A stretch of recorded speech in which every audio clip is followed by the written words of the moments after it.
So as you guys know, we had to end the indoor season early by 2 meets because my low-grade hamstring strain ended up becoming a higher grade hamstring strain, though still a strain, so that's good. Only felt a really strong cramp.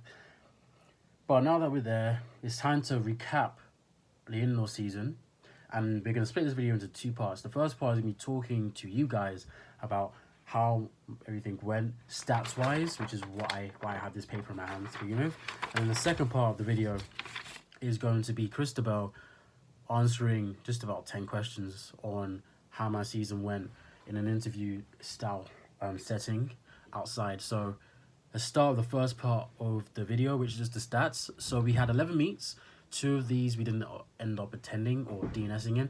We went to Newham, but the hamstring strain meant that we couldn't compete there.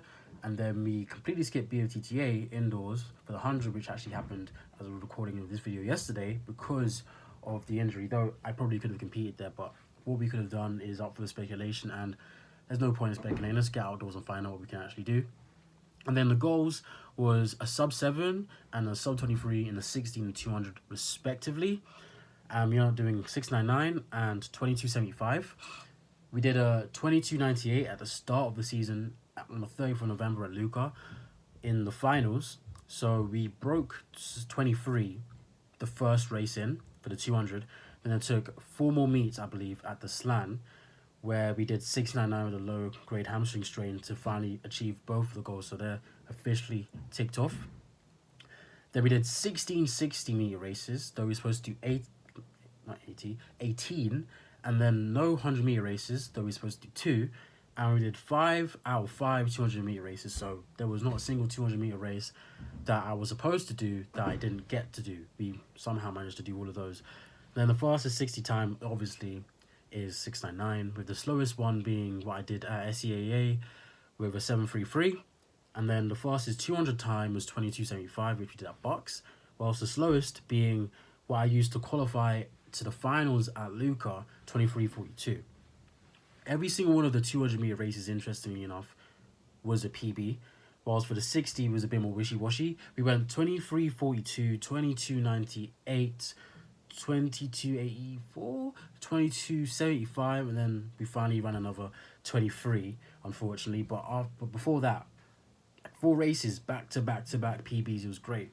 And then for the 60, we weren't getting back to back PBs, but we were doing quite well at the start of January, and then it went downhill at the end.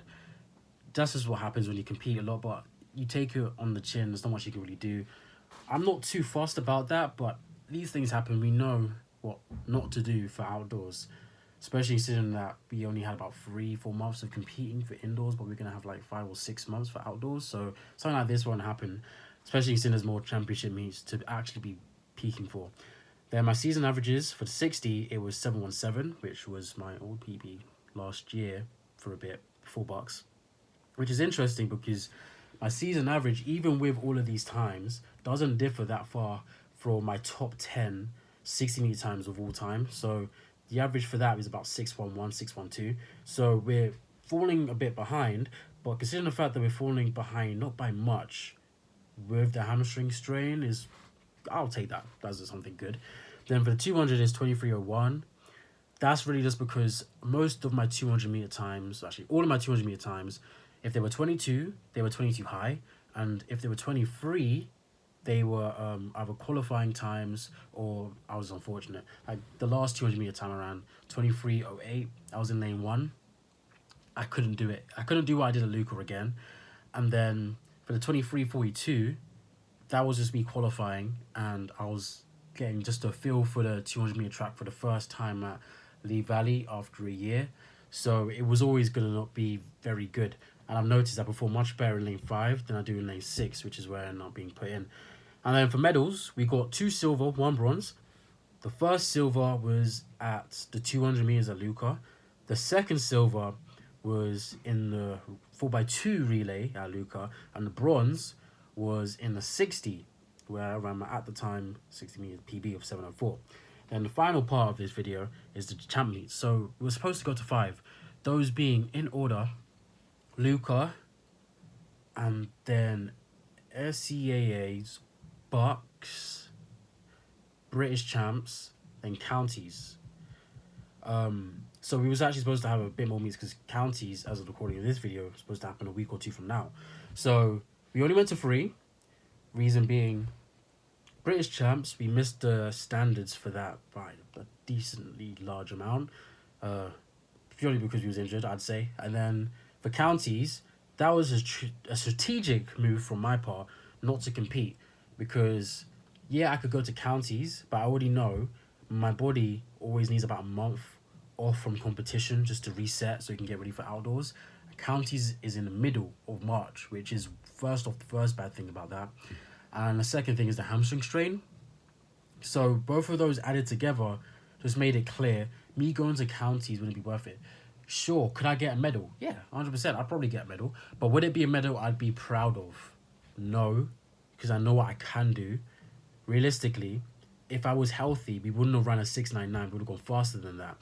And if we went faster than that, we'd probably be able to, by now, run a time, even back then, probably run a time that would allow me to win counties or at the very least get close to winning counties, getting a silver. So if I go to counties and I come like third or fourth or even fifth, I'm not, even though I got into the finals, I'm not going to be happy with what I did. So I decided, let's just not go to counties and chill on that. So that's the reason why we didn't go to those two, and that sums up the total indoor stats for how things went, and that leads us on to the interview. I never know which side it is. Hi guys. So as you may know, the indoor season is now over, and to conclude it properly, I will be asking Jevon, who's joined here with me, ask him a few questions about his performance and how he feels, and any questions that you guys may possibly be thinking about. So we'll start with the first question. How do you feel about your overall performance throughout the season? Did your performance align with your expectations? Uh, it was quite. It was going quite well up until that 699, and then for everything, I mean, and then from there we were just really just banking on the 200. Even now, we're still really focused more on the 200 than the 60. Does that make sense? This is Project 21, not Project 6 or Project 10 or something like that. So the focus has always been on the 200 from the start.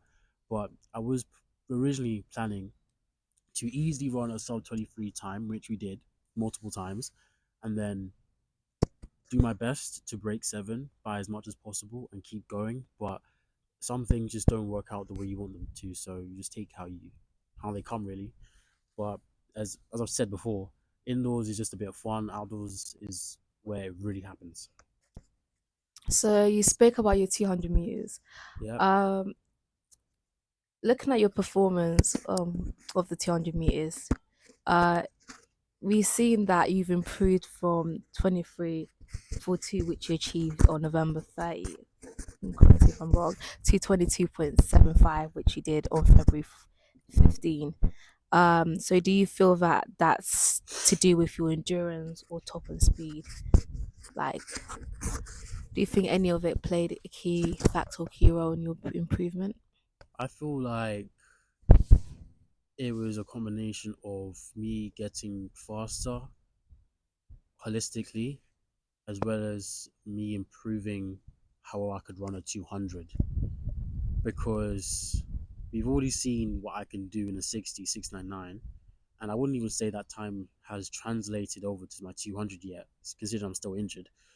Um, but based on what I've seen, for most of my 200-meter times, we're running a 7-1 something for the first 60 part, maybe a bit slower because it's on a bend. But if you was to convert what I was doing on the 200 to a straight, the 60 would roughly translate to no slower than like a 7-1-8, I want to say. So the 200 hasn't translated over completely. And although of these 200s, I'm not even going all out because um, either the track is just not the best, like at Lee Valley, or it's just the heats, so I'm conserving energy. So once we actually get to a normal outdoor open meet, or just an open meet in general where the track's smoother, like if we was to do an open at Sheffield for indoors, we wouldn't be having this question, but we'd actually be able to see how much more my 200 can improve by, because I know it will. But I would say, again, a combination of The improvements in my acceleration and top end speed, as well as not so much endurance improving because you already know I can hold my um, top end pretty much for the entirety of the 200 once we get there, but just being able to run a better 200 outdoors, which translate over slightly to indoors. Nice. So another question. Looking at your fastest 60 meters race, which you ran 6:99 in, which aspect of that race do you think um played a key role in you performing that way compared to all your slower times?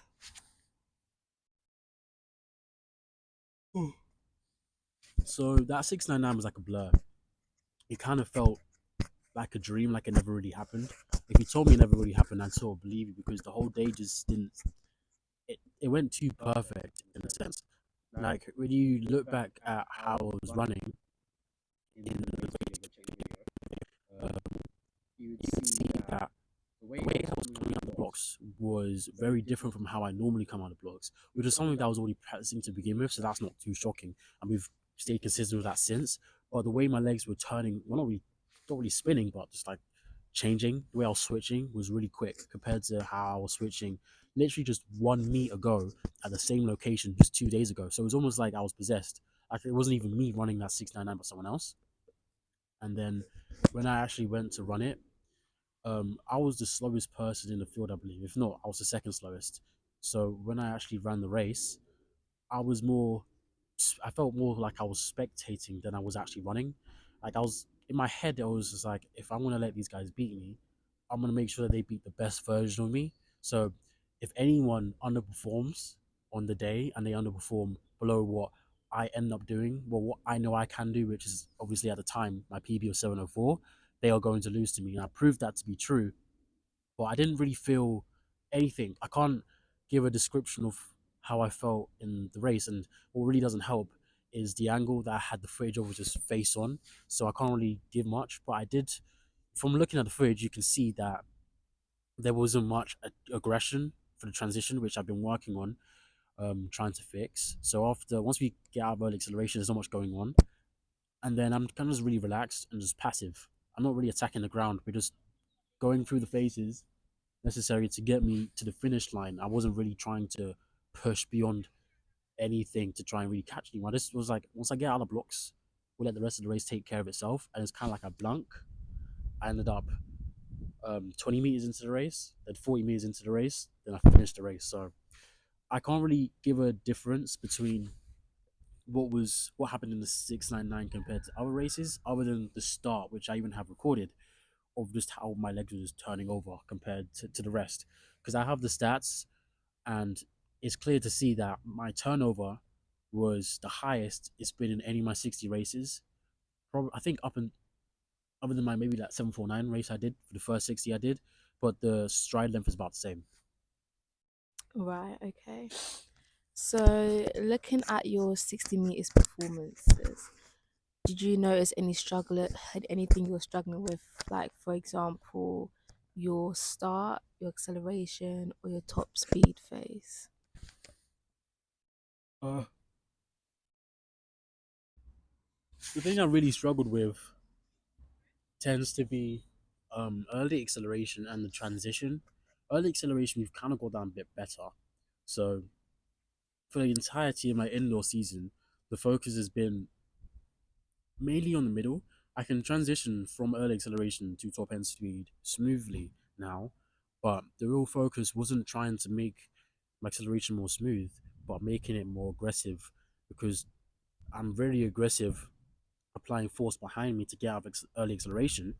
But once I'm out of there, the when I'm trying to change the angle of force from being attack down and back to just attacking down, sometimes it's kind of soft, like I'm not really doing much until I'm upright again, where the aggression kind of comes back. And in some of my races, especially my slowest races, there is no aggression after about 20 meters. I do down and back, and then we get into the transition and it's soft, and then we just stay soft for the rest of the race. So people who, even if I'm behind, I'd usually be able to just catch up and pass, which we even saw me do at Luca, couldn't happen because everything was quite soft. And I don't exactly know why. I'm going to assume it was quite soft because I was out of the gym for a lot of the indoor season because of the hamstring injury. So my body probably didn't feel very comfortable producing much force because of the hamstring injury, and it didn't feel like it could even produce much force safely beyond that because we wasn't in the gym training. So the main focus really just been trying to fix the middle part of my race, which is weird because we had that fine to begin with, but probably by the time we get to outdoors, that won't be an issue anymore. Yeah. Previously you mentioned having a hamstring injury. So how do you feel like your hamstring injury impacted your season? Do you feel like you went back to racing too soon, or do you feel like you dealt with the rehab quite well? I feel like um, I paid for the meets really early, which I'm not exactly in a bash because for a lot of the meets I kind of had to, otherwise I wasn't even going to get in to begin with. But I paid for them with the assumption I was going to stay healthy.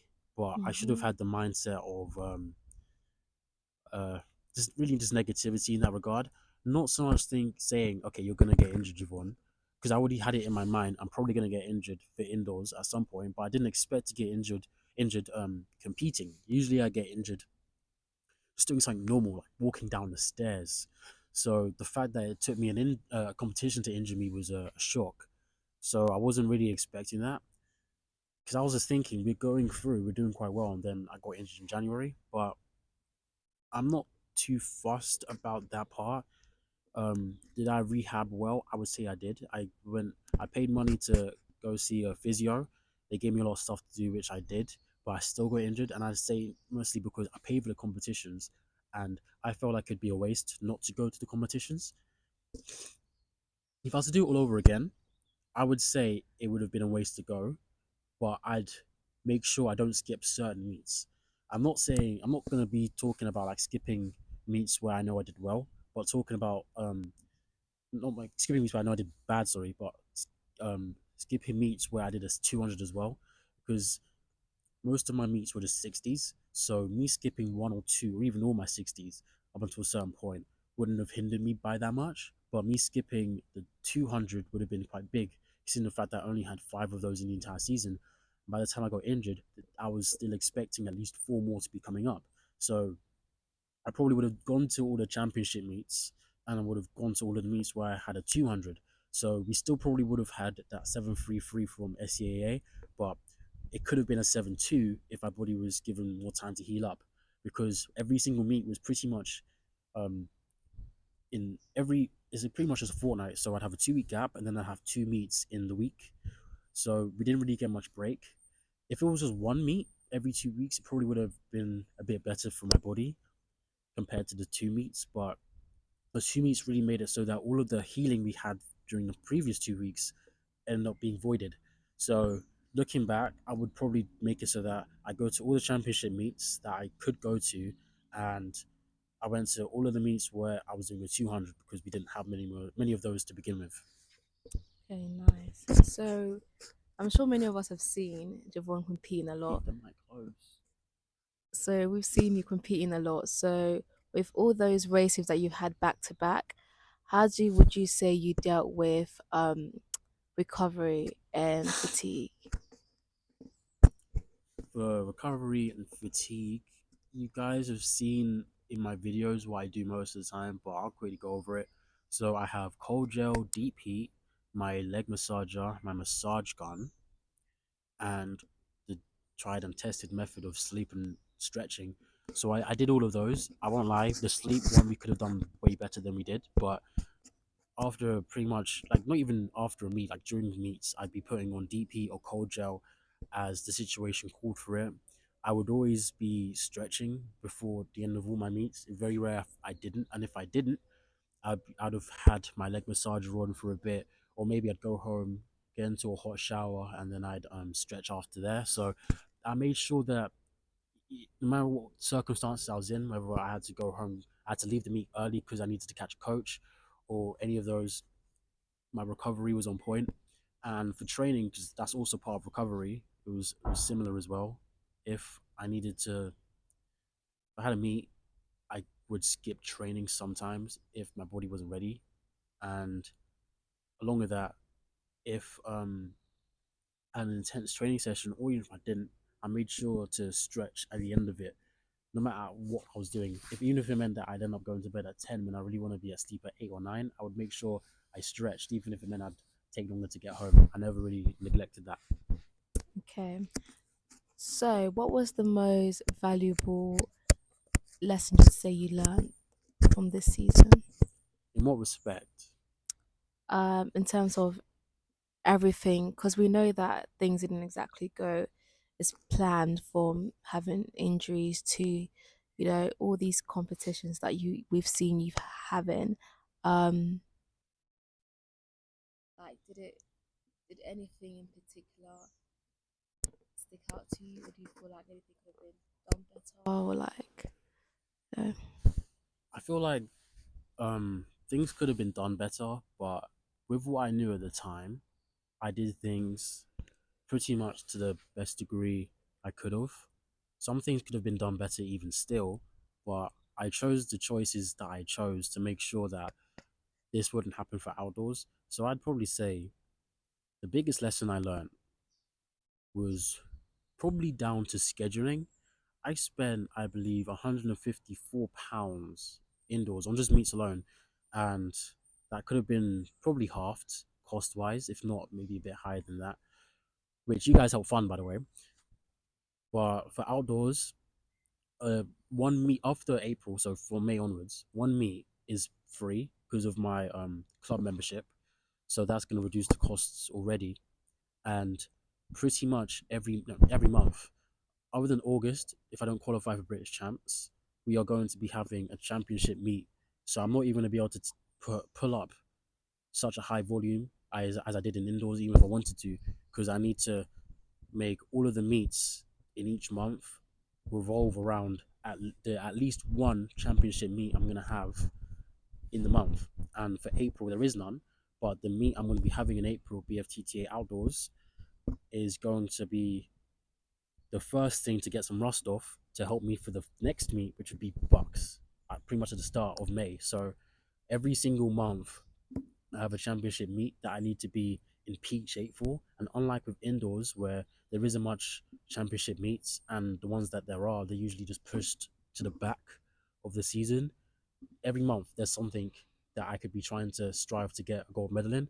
So if I want to get a gold medal, I need to be in peak shape. I can't be injured.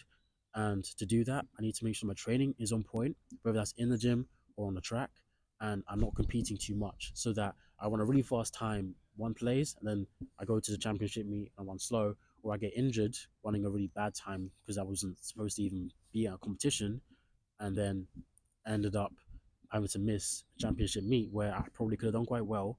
Maybe from right now, can't say so much for Bucks, but we got counties in May. Counties, I could win that.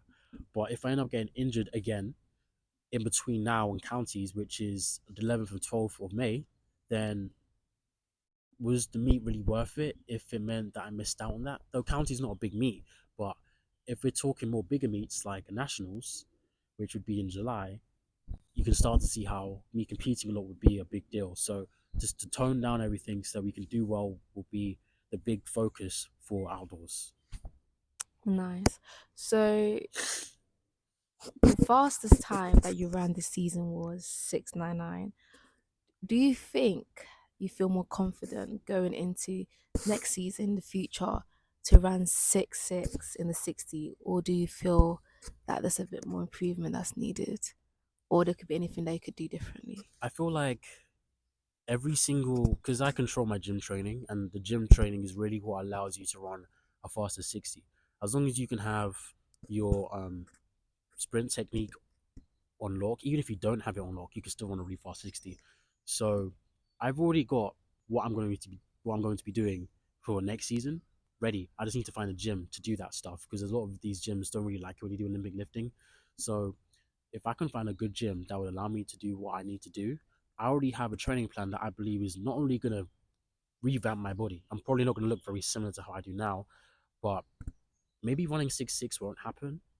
But it is in the cards for the next year. Like literally 2026, we could see a 6'6" if I was to run in what do you call it, December.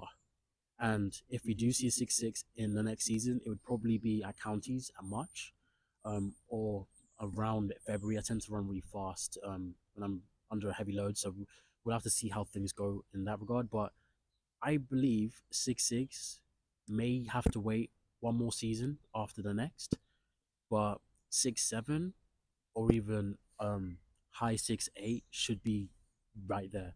I know I can come up with a gym training plan that would allow me to move a tenth of a second again. I just don't think it's going to be that hard. So I already have expectations, and I know next season, unlike this season, we will be going British champs for indoors. Nice. So our next question is based on your indoor results, what are the expectation or what will be will we be expecting heading into the outdoor season?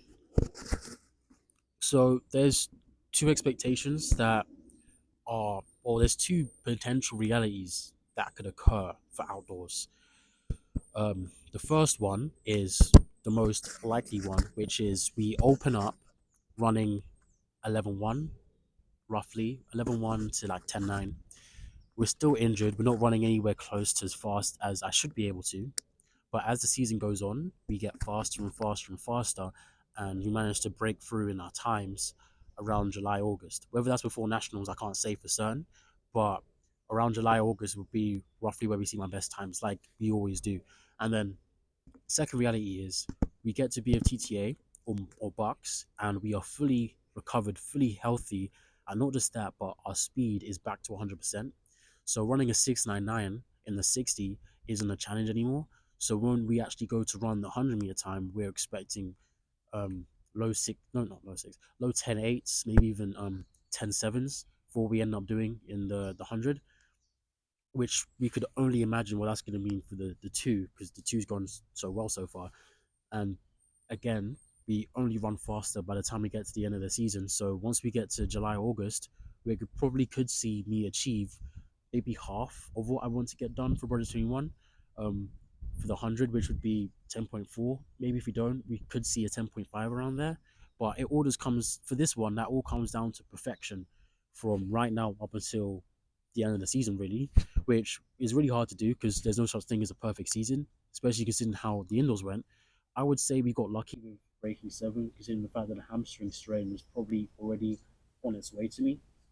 So we just play it carefully so that when we get to outdoors, we can just, similar to 2023, clear our way all the way down without having to stop PB and not just the 100 but the 2 as well. Okay. So looking at how your 200 meters season went, do you think that that has shifted your focus on to the 100 and 200 meters, or are we still making the 60 meters a priority? The 60 is just a bit of fun. The 60 is, I would say, when we're indoors, my main focus has always been on the 60, the 200 being just a nice look at what my top end speed would be looking like. So once we get to outdoors, it's always just been the 1 and the 2. And this will be the first season where I put more focus into the 100. But if you look at last season, it's very rare where you have me running a meet where I'm not doing a 200 at the same time. Even the season before that, like when I do 100, when I do a meet where it's only just 100, it's usually because there's 2 rounds and we're going to be opening up outdoors this time, running 2 rounds of the 100 with a 200. So the 200, whilst it is a main focus for mine, and I know I do perform much better in the 200 once I get things, once I realize all my potential in it. The 100 is still really the focus to help me push forward through the 2 so we can really get the goal of 21-0. And the 60 is and has never really been a focus for me other than for indoors because you can't even time it to begin with. And the 60 is just a good indicator of what you can do for outdoors where you have the real big events, the 1 and the 2. Hey, that's all the questions I have for you today, Jevon. Thank you for answering them. And thank you guys for watching. And yeah, that's it for us today. That's actually not it. We're not done. We're not done. She asked me 10 questions, and now it's my turn to ask you Me. some questions about your season. She thought she was asking me questions, so I'm going to come up with these on the fly. So, first question is, you've Okay, let's start off with your last season. How was your last season for you? My last season, what are we talking about before uni or like? Last season, like last year, Because last year I did start the season quite late. you did. I How was did. that season? It wasn't great, but you know, when it comes to track, you have to have patience. And I was working with a whole group of different people that I wasn't used to. Because back home, I usually have a set group of people that I train with. So it took a lot of getting used to, but I could definitely see progress happening when I just had to be patient. I wasn't running the times I wanted. I was running very slow times. I wasn't fast. I wasn't going anywhere, but I also wasn't doing a lot of gym sessions. I wasn't consistent with training, so I couldn't really expect much. What was your thoughts for what you was going to be doing for this season for indoors from that season? Once you finish your final meet, what was your thoughts? I had no hope, obviously. I didn't think I'd make it any further than that. I just thought I got a lot to work on.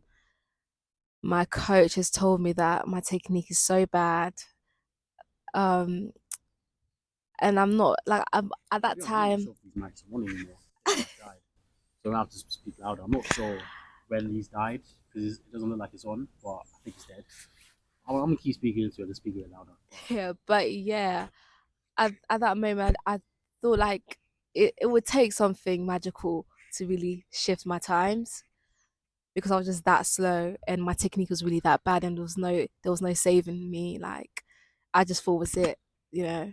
So when you ended the season, you didn't do the indoors, so we're gonna have to go off last season's 60 times and the did the 100 and the 200. So what were your times for the 60, the one and the two Talking about last season? season that just ended Yeah, last year. last year or last year. So The season there hasn't been a season that just ended. You're halfway through the season. thanks before we're talking about indoors. So I ended that season running a 12:9. That being my fastest race, and that was actually wind aided. So that was pretty So what slow was for your me. win legal time? 13, 13:5, I think. Yeah, 13:5. Um, I saw that 200s? 228. You're very bad. Bear in mind, this is outdoors, 28, running 28 outdoors. I was just, I didn't know what to say. I just thought I've done so because at that point, before that point, I was kind of, I mean, I wasn't consistent with training. I started going back into training quite late. So, but I've done something. So I just thought maybe we'd see some improvement. But yeah, there was nothing. So, so I just thought, and bear in mind, I've been in like the track kind of field for a very long time. So I thought, even if I missed a few months of training, I still got it in me, but clearly not. I That lost should a be a lot. warning to anyone. No matter Yeah. how good you are, you can quite quickly lose it. So just be careful. So you've got 816, 13.5, 28. Now I'm gonna recount her indoor season for you guys very quickly. My quick is gonna be quick, so that you guys can just see how we moved. So you've had multiple 60s, multiple 200s, with you being, in very simple words, a poor 200-meter sprinter, as we saw from last season. For the 60, you opened with. For the six, I opened with an 8 flat, but then I also PB'd on that same meet. So she opened with an 8 flat, which was her PB at the time. Yes. And then she ran a time which ended up getting you silver at Luca for the 60. And just to give you some thoughts on how we progressed, you ran a 200 also at Luca, your first meet. What did you run? Can I just point out something? No, no, no. What did you run for the 200? I ran 27. Oh, I can't remember for this from the top of my head. I'm gonna have to look. I'm No, gonna have just quick. No, just quick. What time? 27 what? 20, 27.02. I think I don't remember 27 You say 27, something. 27, sorry, 27 dead. And you didn't get to the finals No. of Oh, Luca. You didn't. She got no time leads. no, I did. But then we go to the final 60 of the season, one before that, Bucks. And not only did she get through the heats into the semi-finals? What time did you run? I ran 774. And then we had the 200, which you also did, and you didn't get through to the semi-finals. But we already know No. 200 is your strong suit. Yeah, what did you run? 26.24. So we see a massive jump, pretty much a second. She actually dropped the final part of the 200, which is great. Not really great for the moment, but it's just great knowing the potential for outdoors. Mhm. Considering that for her to get to the nationals, she needs to do 25.9. And then you went to BOTTA literally yesterday. Yes, I did. And what time did you need for national? Like, what were the standards for you to go to the under 23 national? So to go into the under 23 national England athletics, I had to run 12.55. What did you run? So and I ran The 12 first point. one. The What did you first run one the I first ran time? 12.35. What did you run the second time? Second time I ran 12.3. It's another clean start. That's what we like to see. Looking strong from Christabel in the middle. Under a bit of pressure, but Christabel maintains the lead and runs through the line 12:31. Again, another time underneath her personal best of 12:78 from before today. So we've already seen a massive leap in abilities. We have an athlete right beside me who I would say like for this season she was way more better than me. She should really have a YouTube channel like document this, but she missed it. Kind of reminds me like 2003 where I went from like 12-2 to 11-2. If only I documented that because that would have been amazing. But she's gone. Whilst it's not her PB from last season, she's gone from 13.5 to 12.3. 13.5 with nationals not even being a thought because it's like you're not like the slowest athlete at nationals is going to easily be to being a slight contender at nationals in March, which is shocking considering the fact that before this your PB was 12.7, was it 12.9? 12.9. 12.9. PB before this was 12.9, which she hadn't broke for years, and last season went from 13.5 to 12.3, which is great. And then from the 60, she went from 8.16 to 7.74. And if you look at it like this, if she was able to remove 0.09 more seconds from her 60 time, next season, as long as she could do that, she could at least run that time or faster, she would be able to go to British champs. And then for the 200, a weaker event, she managed to remove almost practically a second. She's probably got the 200 meter time wrong. She managed to remove practically a second from what she could do, and now she's on the cusp of qualifying for nationals on her weaker event, which is amazing. So how does all of that make you feel? It makes me feel quite great. It makes. I mean, what athlete wouldn't want to hear this? Like, We do this. especially do this, yeah, definitely. Because from the journey that I've had coming into, this event, and kind of like, I feel like all I need is just to find the right people to help me out. And yeah, Jevon has been the biggest help I could actually ask for. He's helped me, he's coached me, he's guided me, and just yeah, looking at my performances and telling me what I could have done better and what things I need to do. So yeah. Me and Christabel, we do pretty much the exact same training plan. But as you guys have noticed, her trajectory has been very different from mine. First reason being she hasn't really had proper formal training before she met me. And along with that, because we are different athletes, I don't handle um, consecutive repeated stress very well, but she does. So pretty much every single meet she goes to is just PB after PB after PB. Like we both PB together twice, and that was at Luca and at the Slam. But in between that and even after that, she's just been PBing again and again and again and again. Whilst me, I've stagnated. The training plan, I would say, works very well for me, but the competing didn't. But the competing definitely helped her. It was more just about fixing the mental barriers and sharpening up for her. Whilst for me, I just couldn't handle the load. I wouldn't really say anything else. Is there anything you want to say before I end the camera for real on how the indoor season when and how it means for you? How the inter season what? When and how it means for you?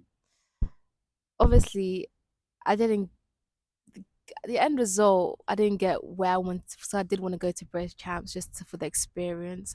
Obviously, I wouldn't have gotten too far with the times that I had, but taking into consideration the the previous the times I was running, I think it's been a massive improvement. And yeah, I just hope that I have the same thing for the outdoor season. So yeah, I'm really happy with everything.